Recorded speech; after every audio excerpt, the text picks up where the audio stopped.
चलिए जानते हैं आज देश और दुनिया की सिलेक्टेड काम की और महत्वपूर्ण 25 बड़ी खबरों को सिर्फ 10 मिनट में। पर अभी तक आपने इस वीडियो को लाइक नहीं किया है तो लाइक कर दें और इस चैनल को सब्सक्राइब भी कर लीजिए। इजराइल ने यूएन महासचिव एंटोनियो गुटेरेस पर लगाया बैन, कहा आतंकवादियों को समर्थन देते हैं। जी हां दोस्तों, आपने बिल्कुल सही सुना। इजराइल और ईरान के बीच सीधी जंग छिड़ गई है। मंगलवार देर शाम से दोनों तरफ से एयर स्ट्राइक जारी है। इसका असर पूरी दुनिया पर भी देखने को मिल रहा है। खासकर मध्य पूर्व के देशों में तनाव की स्थिति है। इजरायली सेना ने लेबनान में घुसकर हिजबुल्लाह के लड़ाकों पर हमले शुरू कर दिए। वहीं अमेरिका ने भी ईरान को चेतावनी जारी कर दी है। वहीं दोस्तों, इजरायली विदेश मंत्री केट्ज ने बयान जारी करते हुए कहा है कि जो कोई भी स्पष्ट रूप से ईरान द्वारा इजराइल पर किए गए आपराधिक हमले की निंदा करने में असमर्थ है, वह इजराइल की धरती पर पैर रखने के योग्य नहीं है। यह गुटेरेस इजराइल से नफरत करने वाले महासचिव हैं जो आतंकवादियों, बलात्कारियों और हत्यारों को समर्थन देते हैं। गुटेरेस को संयुक्त राष्ट्र के इतिहास में एक दाग के रूप में याद किया जाएगा। चलिए आगे बढ़ते हैं। मणिपुर के उखरुल में हिंसा, 3 की मौत, 10 से ज्यादा घायल।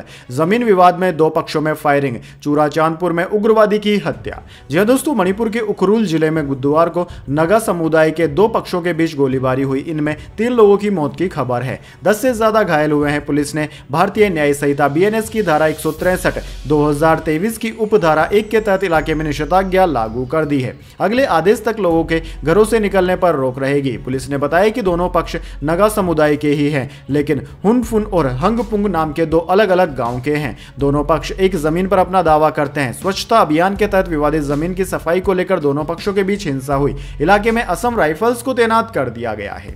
चलिए जान लेते हैं इसके बाद अगली बड़ी खबर। प्रशांत किशोर ने लॉन्च की पार्टी, शराबबंदी हटाने का किया वादा, कहा 20,000 करोड़ का हो रहा है नुकसान। जी हां दोस्तों, चुनावी रणनीतिकार से राजनेता बने प्रशांत किशोर ने पटना के वेटरनरी ग्राउंड में औपचारिक रूप से अपनी सियासी पार्टी को लॉन्च कर दिया। प्रशांत किशोर ने अपनी पार्टी का नाम जन सुराज पार्टी रखा है। इसके साथ ही दोस्तों, प्रशांत किशोर ने ऐलान किया कि उनकी सरकार बनी तो शराबबंदी को हटा दिया जाएगा। प्रशांत किशोर पहले ही साफ कर चुके हैं कि बिहार में 2025 में होने वाले विधानसभा चुनाव में उनकी पार्टी सभी सीटों पर अपने उम्मीदवार उतारेगी। वहीं दोस्तों, पार्टी को लॉन्च करते हुए प्रशांत किशोर ने कहा कि जन सुराज अभियान 2 से 3 सालों से चल रहा है। लोग पूछ रहे हैं कि हम पार्टी कब बनाएंगे। हम सभी को भगवान का शुक्रिया अदा करना चाहिए। आज चुनाव आयोग ने आधिकारिक तौर पर जन सुराज को जन सुराज पार्टी के रूप में स्वीकार कर लिया है। चलिए जान लेते हैं अगली खबर। मुख्यमंत्री आवास खाली करेंगे दिल्ली के पूर्व सीएम केजरीवाल। लुटियंस दिल्ली में घर फाइनल हुआ, 4 अक्टूबर को शिफ्ट होंगे।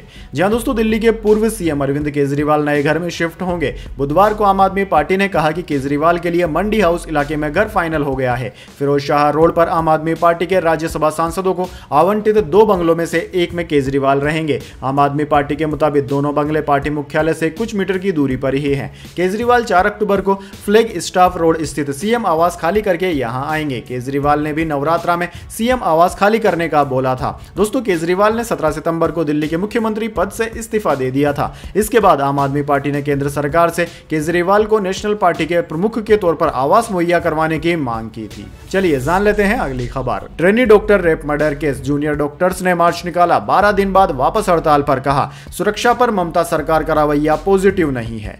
जी हां दोस्तों, कोलकाता के RG Kar medical college and hospital में ट्रेनी डॉक्टर से दुष्कर्म और हत्या केस को लेकर जूनियर डॉक्टर ने फिर से मार्च निकाला है। ये विरोध मार्च कोलकाता में कॉलेज स्क्वायर से धर्मतल तक निकाला गया। दरअसल दोस्तों, जूनियर डॉक्टरों ने राज्य सरकार पर दबाव बनाने के लिए काम बंद कर दिया है। डॉक्टरों की मांग है कि उन्हें पूरी तरह सुरक्षा दी जाए। इससे पहले जूनियर डॉक्टर 10 अगस्त से 42 दिन तक विरोध प्रदर्शन करते रहे। 21 सितंबर को सरकारी अस्पतालों में ड्यूटी पर वापस आ गए थे। सुप्रीम कोर्ट ने 30 सितंबर को सुनवाई के दौरान अस्पतालों की सुरक्षा में कोताही पर ममता सरकार की खिंचाई भी की थी। साथ ही आदेश दिया था कि सभी अस्पतालों में 15 दिन में CCTV लगाए जाने चाहिए। चलिए दोस्तों, जान लेते हैं इसके बाद अगली बड़ी खबर। झारखंड में हिंदुओं और आदिवासियों की आबादी घट रही। JMM वोट के लिए घुसपैठियों का समर्थन कर रहा है, प्रधानमंत्री मोदी ने कहा। जी हां दोस्तों, प्रधानमंत्री मोदी ने बुधवार को आगाह किया कि झारखंड में हिंदुओं और आदिवासियों की आबादी घट रही है। प्रधानमंत्री मोदी ने JMM के नेतृत्व वाली गठबंधन सरकार पर राज्य की पहचान, संस्कृति और विरासत से समझौता करने का आरोप भी लगाया। उन्होंने कहा कि JMM घुसपैठियों का समर्थन करके खतरनाक वोट बैंक की राजनीति कर रही है। प्रधानमंत्री ने जोर देकर कहा कि माटी बेटी रोटी की रक्षा के लिए ऐसी ताकतों को बाहर निकालने का समय आ गया है। चलिए दोस्तों जान लेते हैं अगली खबर। विधानसभा के पहले 4 सीटों पर उपचुनाव लड़ेगी जनसुराज पार्टी। मनोज भारती बने पहले अध्यक्ष। पीके ने कहा, विधायक सांसद बनकर भी काम नहीं किया तो हटाएंगे। जी हां दोस्तों, बिहार की राजनीति में प्रशांत किशोर की जनसुराज पार्टी की एंट्री हो चुकी है। बुधवार को पटना के वेटरनरी ग्राउंड में प्रशांत किशोर ने जनसुराज को आधिकारिक तौर पर लॉन्च कर दिया। एससी समुदाय से आने वाले मनोज भारती को जनसुराज का पहला कार्यवाहक अध्यक्ष बनाया गया है। पीके ने उनके नाम की घोषणा करते हुए कहा कि भारती को इसलिए अध्यक्ष नहीं चुना गया कि वे दलित समुदाय से हैं, बल्कि इसलिए चुना गया है कि वे काबिल हैं और दलित समुदाय से भी आते हैं। 4 देशों में राजदूत रहे मनोज भारती मधुबनी के हैं। पीके ने जैसे ही उनका नाम अनाउंस किया, उन्होंने हाथ जोड़कर लोगों का अभिवादन किया। पूर्व आईएफएस ऑफिसर मनोज भारती का कार्यकाल मार्च तक रहेगा। इसके बाद अध्यक्ष चुनने को लेकर फिर चुनाव होगा। चलिए आगे बढ़ते हैं। इजराइल के प्रधानमंत्री बेंजामिन नेतन्याहू तो हैं आतंकी। आग बबूला ईरान की हिट लिस्ट में 11 इजरायली नेताओं के नाम। जी दोस्तों, इजराइल और हिजबुल्लाह की जंग के बीच कूदने वाला ईरान फुल एक्शन में नजर आ रहा है। मंगलवार को इजराइल की ओर लगभग 200 मिसाइलें दागने के बाद अब उसने बड़ी हिट लिस्ट तैयार कर ली है, जिसमें इजराइल के 11 टॉप नेताओं के नाम है। इजराइल के प्रधानमंत्री बेंजामिन नेतन्याहू का नाम भी इन 11 लोगों में है। दरअसल दोस्तों, ईरान की तरफ से जारी किए गए पोस्टर में प्रधानमंत्री, रक्षा मंत्री और चीफ ऑफ जनरल स्टाफ के अलावा इजरायली एयरफोर्स के कमांडर, नौसेना के कमांडर, ग्राउंड फोर्स के commander, deputy chief of general staff, head of military intelligence, head of northern command, head of central command और हेड ऑफ साउदर्न कमांड के नाम तस्वीरों के साथ हैं। इस पोस्टर में कुल 11 लोगों के नाम और तस्वीरें छापी गई है। इन सभी को ईरान ने इजरायली आतंकवादी कहा है। चलिए जान लेते हैं इसके बाद अगली खबर। 6 महीनों में इलेक्ट्रिक व्हीकल्स की बिक्री 25% तक बढ़ी। कुल 8 लाख वाहन बिके। ई कारों में 1.3% की ही रही बढ़ोतरी। जी हां दोस्तों, सितंबर में इलेक्ट्रिक व्हीकल्स की बिक्री सालाना आधार पर 25% बढ़ गई है। कुल ईवी रजिस्ट्रेशन 1.49 लाख रहे। बीते साल सितंबर में 1.19 लाख ईवी रजिस्टर्ड हुई थी। इस साल में यह आंकड़ा 1.47 लाख रहा था। दोस्तों, मौजूदा वित्त वर्ष की पहली छमाही में 19% वृद्धि दर्ज की गई है। इस दौरान कुल 8.37 लाख ईवी रजिस्टर्ड हुए हैं। बीते साल समान अवधि में 7.02 लाख वाहन रजिस्टर्ड हुए थे। वाहन पोर्टल के मुताबिक मौजूदा वित्त वर्ष की पहली छमाही में इलेक्ट्रिक पैसेंजर व्हीकल यानी कि कारें व एसयू की बिक्री 43,120 यूनिट रही। बीते साल समान अवधि में 42,550 ई पैसेंजर व्हीकल बिके थे। चलिए दोस्तों जान लेते हैं अगली खबर। आरबीआई की मीटिंग से पहले मॉनेटरी पॉलिसी कमेटी में बदलाव। सरकार ने 3 नए सदस्यों की नियुक्ति की। 7 से 9 अक्टूबर को होगी मीटिंग। जी हां दोस्तों, सरकार ने मंगलवार को रिजर्व बैंक ऑफ इंडिया यानी कि आरबीआई की monetary policy committee Ram Singh, Saugata Bhattacharya और नागेश कुमार सहित 3 नए बाहरी सदस्यों की नियुक्ति की है। एमपीसी में 6 सदस्य हैं, जिनमें से 3 केंद्रीय बैंक के governor Shaktikanta Das, deputy governor Michael Patra और एग्जीक्यूटिव डायरेक्टर राजीव रंज हैं, जबकि 3 बाहरी सदस्यों की नियुक्ति 4 साल के लिए केंद्र सरकार करती है। अभी एमपीसी के बाहरी सदस्यों में प्रोफेसर आसिम गोयल, प्रोफेसर जयंत वर्मा और नई दिल्ली के वरिष्ठ सलाहकार शशांक भिंडे हैं। इनका कार्यकाल इसी हफ्ते खत्म हो रहा है। चलिए आगे बढ़ते हैं। ICC ranking, Jasprit Bumrah number 1 test bowler बने। यशस्वी नंबर 5 से 3 पर आए। विराट कोहली की टॉप 10 में हो गई है एंट्री।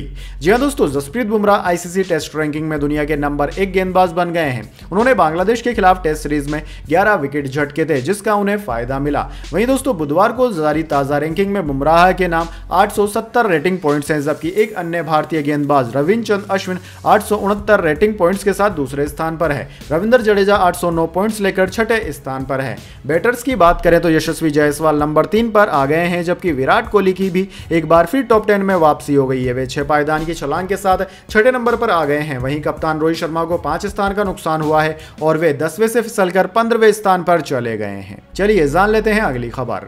सेबी ने फ्यूचर एंड ऑप्शंस को लेकर नया सर्कुलर जारी किया। इंडेक्स डेरिवेटिव्स के लिए कॉन्ट्रैक्ट साइज बढ़ाकर 15 लाख किया। नए नियम 20 नवंबर से लागू होंगे। जी हां दोस्तों, रिटेल निवेशकों को लॉस से बचाने के लिए market regulator security exchange board of India यानी कि सेबी ने फ्यूचर एंड ऑप्शंस को लेकर मंगलवार को एक नया सर्कुलर जारी किया है। सर्कुलर के मुताबिक इंडेक्स डेरिवेटिव्स के लिए कॉन्ट्रैक्ट का साइज 5 से 10 लाख रुपए से बढ़ाकर 15 लाख रुपए कर दिया जाएगा। वहीं वीकली इंडेक्स एक्सपायरी को प्रति एक्सचेंज 1 तक ही सीमित किया जाएगा। सेबी कॉन्ट्रैक्ट साइज और वीकली एक्सपायरी समेत टोटल 6 नए नियम लागू कर रहा है। फ्यूचर एंड ऑप्शंस की हाई रिस्क वाली दुनिया को रेगुलेट करने के लिए सेबी ने नया फ्रेमवर्क यानी कि नए नियम बनाए रहे हैं। चलिए आगे बढ़ते हैं। इस साल 600 नई ब्रांच खोलेगा एसबीआई, हर कस्टमर तक पहुंचेगा देश का सबसे बड़ा बैंक। जी हाँ दोस्तों, देश के सबसे बड़े बैंक एसबीआई ने इस वित्त वर्ष में अपने नेटवर्क में और विस्तार करने की योजना बनाई है। स्टेट बैंक ऑफ इंडिया वित्त वर्ष 2024-25 में करीब 600 नई ब्रांच खोलने की तैयारी में है। दरअसल दोस्तों, इनमें से बड़ी संख्या में रूरल ब्रांच भी होगी। एसबीआई ने पिछले वित्त वर्ष में 137 ब्रांच खोली थी, इनमें से 59 ग्रामीण इलाकों में खोली गई थी। एसबीआई की योजना है कि वह देश में हर कस्टमर के नजदीक पहुंच सके, साथ ही अपना कारोबार भी बढ़ा सके।